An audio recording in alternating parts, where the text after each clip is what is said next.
Hello children, today we shall start our lecture with representative democracy. Before it, we have known about democracy and goals of democracy. Let's start with representative democracy.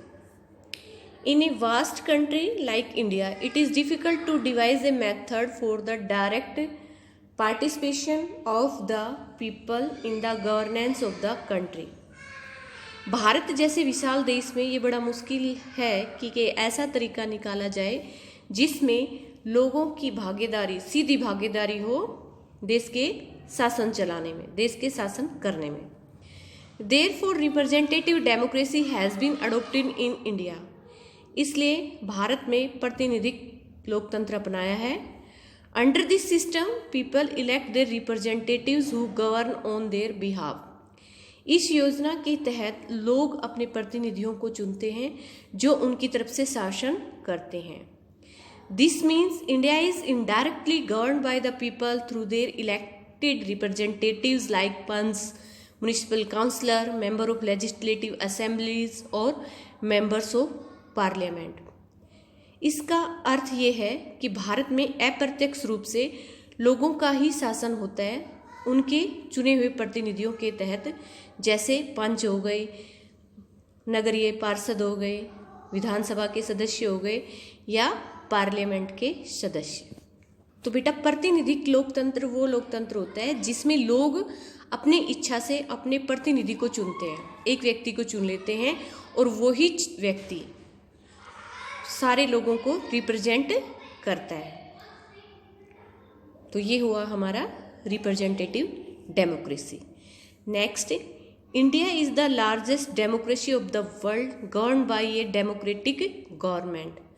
Bharat संसार का सबसे बड़ा लोकतंत्र है जिसमें लोकतांत्रिक सरकार शासन करती है। A democratic government is a government of the people, for the people and by the people. लोकतांत्रिक सरकार लोगों की सरकार होती है, लोगों के लिए होती है और लोगों के द्वारा होती है।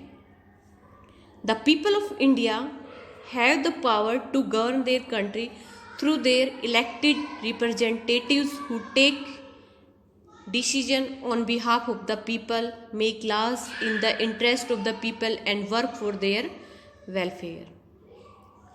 भारत के लोगों के पास शक्ति होती है कि वो अपने देश पे शासन करते हैं अपने चुने हुए प्रतिनिधि के तहत, जो डिसीजन लेते हैं लोगों की तरफ से, कानून बनाते हैं लोगों की इंटरेस्ट को ध्यान में रखते हुए, लोगों के लाभ को ध्यान में रखते हुए और फिर उन्हीं के कल्याण के लिए काम करते हैं। तो बेटा भारत संसार का सबसे बड़ा लोकतांत्रिक देश है।